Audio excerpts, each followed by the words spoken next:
일본 엄마연맹은 일본에서 가장 큰 여성 정치 조직입니다. 일본 회의와 연결이 된 극우단체이며 한국과 중국에 대해 적대적인 역사관을 공부하기도 합니다. 원전 반대, 소비세 인하 등의 운동도 하지만 정치계에 진출해서 일본을 변화시키겠다는 목표를 가지고 있습니다. 그런데 이 단체가 마스크 착용을 강제하는 것은 인권 침해이다. 도리어 따뜻한 마스크로 인해 잡균이 기생하게 되어서 생명에 위험하다. 라고 강력하게 주장하고 있습니다. 이제 본격적으로 마스크를 벗고 다닙니다. 어린 아이들에게도 마스크 착용을 말리고 있습니다.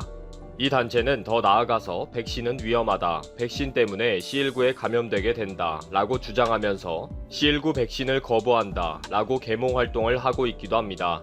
일본은 이제 정말 어디까지 가려고 이러는 걸까요?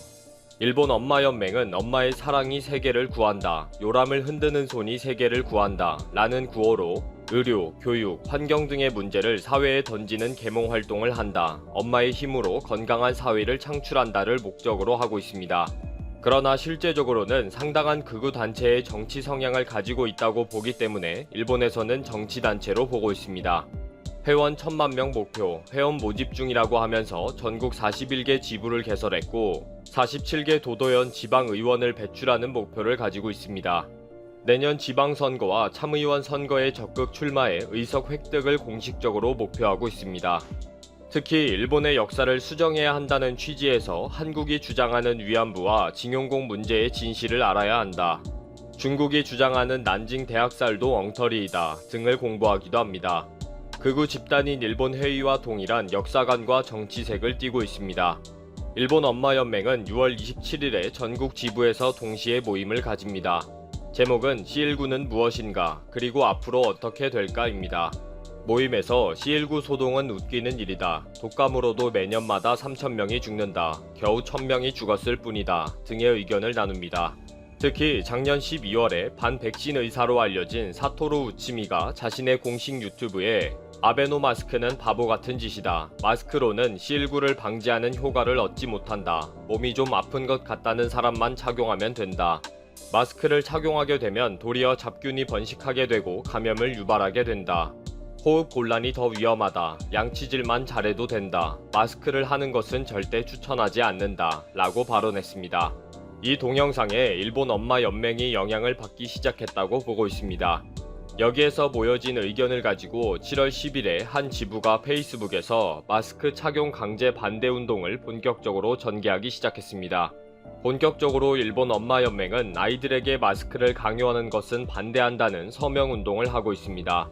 일본 엄마연맹의 주장은 PCR 검사, 마스크 착용, 소독을 즉시 멈춰야 한다입니다. PCR 검사는 C19뿐만 아니라 다른 바이러스도 잡아서 양성으로 나타나게 한다. 마스크는 아무 소용이 없다. 후생노동성도 폭염 속에서는 마스크를 벗으라고 했다. 우리가 함께 외쳐서 이 엉터리를 부수자. 한 걸음을 내디뎌야 한다. 라고 활동하고 있습니다.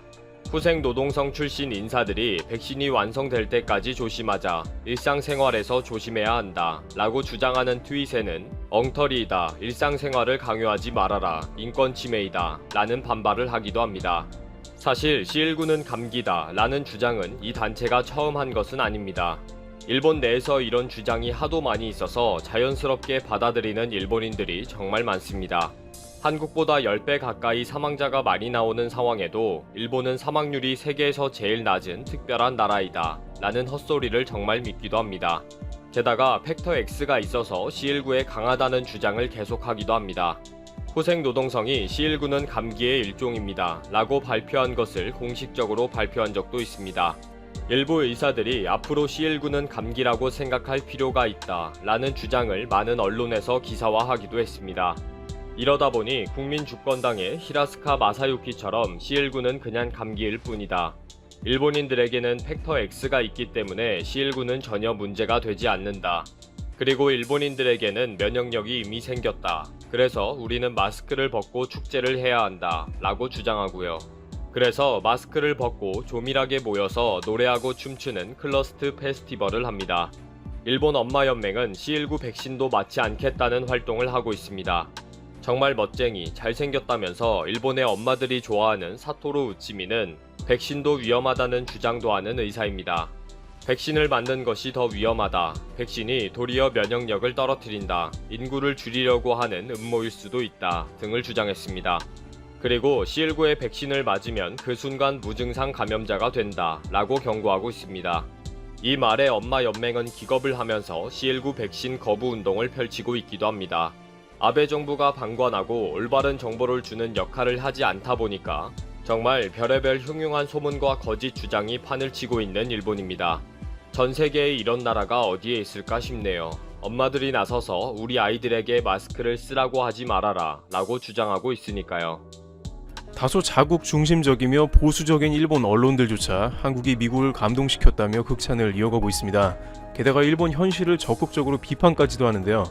다음의 문구를 보면 더욱더 와닿습니다.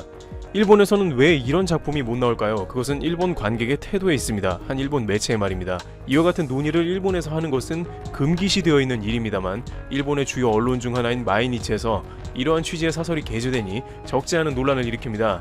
일단 일본은 오스카상 시상 후 영화 기생충에 대해 평가절하하는 모습이 역력했기 때문인데요. 실제 일본에서는 한국이 오스카상 4개 부분 중 주요 부분을 휩쓸며 파란을 일으키자 이번 오스카상은 사회자도 없고 어수선하다. 기생충이 그 정도는 아니다 라며 평가절하했습니다.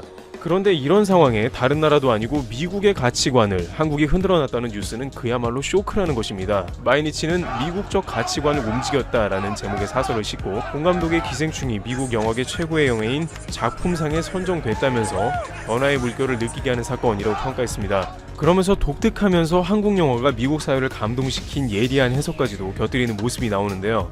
미국은 늘 번영과 꿈을 이야기하지만 격차와 분단을 이야기하는 한국 영화가 이제는 무시할 수 없는 주제라면서 도널드 트럼프 대통령이 이끄는 미국이 사회 문제로 심각하게 안고 있는 고통이라고 한 것입니다. 한국이 미국의 정서를 정확하게 읽어냈다는 부분은 일본에서 감탄을 금치 못할 대목임에 틀림없는 것이죠. 그런데 여기서 끝나지 않고 마이니치는 한 발 더 나아가 일본 영화업계와 일본 관객들의 태도까지 지적합니다. 이들은 사회 문제를 다루는데 적극적이지도 않고 국민들은 그러한 영화를 선호하지 않는다는 것이죠. 결국 그러한 태도가 일본 영화계를 도태시켰다는 것입니다. 한국이 미국을 감동시킨 것도 껄끄러운데 자국의 국민까지 비판하니 충격의 연속인 것이죠. 이와 관련해서 일본에서는 이제 일본은 여러 가지로 막혀버린 상태라고 일침을 놓습니다. 일단 문화 자체가 문제인데 일본에서는 부끄러움을 감추고 수치라고 여긴다는 정서가 있다고 전해집니다. 봉준호 감독의 기생충이 한국의 최하층 서민들이 겪는 문제를 다루고 사회의 치부를 드러낸 것과는 정반대죠. 한일 간 역사 가운데도 명백한 잘못을 인정하면 양국 관계가 훨씬 나아지고 일본도 발전할 것인데 자신들의 과오를 숨기려고 들면서 정반대로 오히려 미화시키는 정서와 비슷한 맥락이죠. 실제 일본 영화들을 살펴보면 일본 내부의 사회 문제를 그리는 영화는 거의 볼 수가 없습니다. 2014년 일본 자체 아카데미상 작품상을 비롯해 8개 부분을 수상한 영화는 영혼의 제로였습니다. 해당 영화는 가미카제를 소재로 한 영화로 전쟁을 미화한다는 비판을 국외에서 받았습니다. 그러나 일본 내부에서는 제로센이라는 자살 특공 비행체를 오히려 일본의 과학과 기술의 상징으로 미화했습니다. 일본의 젊은이들은 전쟁의 실상을 안다기보다는 멋지다, 그 당시 최고 항송 능력을 보유한 비행기라는 반응을 보이면서 1940년대 일본의 우월한 기술에 감탄을 하고 있다는 것입니다. 아베 총리의 가미카제로 논란이 된 영혼의 제로에 대한 감상평을 보면 더욱 일본의 정서가 느껴지는 것입니다. 아베 총리는 조종사가 전사하는 맨 마지막 장면은 목이 메일 정도로 감동스러웠다며 극찬했습니다. 조종사는 천황폐하 만세를 외치며 장렬히 전사한다는 내용으로 해외에서는 지나친 우익 영화로 비판받는 상황인데 말이죠. 이와 같이 자신들의 전쟁을 참여하고 반성하기는커녕 미화시키는 영화계 생태라면 발전이 불가능하다는 것이죠. 그런데 일본은 여기서 멈추지를 않고 대외적으로도 이러한 작업을 지속하며 논란을 일으키고 있습니다. 평창 올림픽 때에는 MBC에서 일본의 식민 지배가 한국에 도움이 되었다는 발언을 해 큰 논란을 일으켰습니다. 국제사회에서도 일본의 로비나 날조된 홍보로 인해 일제강점기를 사죄는커녕 미화하고 있는 것입니다. 최근 논란이 된 스포츠 경기 중 우길기 사용에 대해서도 일본의 오랜 아름다운 문화라며 홍보를 시작합니다. 그러나 이러한 행태는 전혀 전세계적 트렌드를 못 읽고 있는 후진적인 일본의 모습을 보여줍니다. 미 경제매체 CNBC는 기생충의 소재가 미국의 대선 방향을 결정할 정도로 중요한 영화라고 강조하고 있습니다. 트럼프는 실제 이러한 경제적 불안감을 2016년 대선 때 활용해서 당선되는 데 큰 도움이 되었고 현재 민주당의 후보들도 똑같이 빈부격차에 대해 논하며 대선 주요 공약으로 걸고 있습니다. 미국 대선은 그야말로 필승의 전략들이 등장하며 두뇌 싸움인 것을 봤을 때 봉준호 감독의 기생충은 미 대선을 진두지휘하는 참모들에게 녹아있는 엄청난 힘을 가진 영화라고 할 수 있는 것입니다. 그러나 반대로 일본 문화의 흐르는 잘못을 수치스러워하고 은폐하는 성향으로는 결코 현 시대의 영화계뿐만 아니라 국제사회에서 국가 간의 모든 일 가운데 배척당하며 환영받을 수 없다는 것입니다. 한 네티즌은 일본은 미국 오스카상도 받고 싶고 한국같이 미국에 영향력을 끼치고 싶을 텐데 이런 상황이 답답할 것이라며 기생충같이 통찰력 있는 영화가 나오지 않는 한 불가능할 것이라는 의견을 남겼습니다. 한국 영화에 흐르는 소재가 미국의 대통령 후보들이 전략으로까지 삼는 기생충은 연일 화제가 되고 있습니다.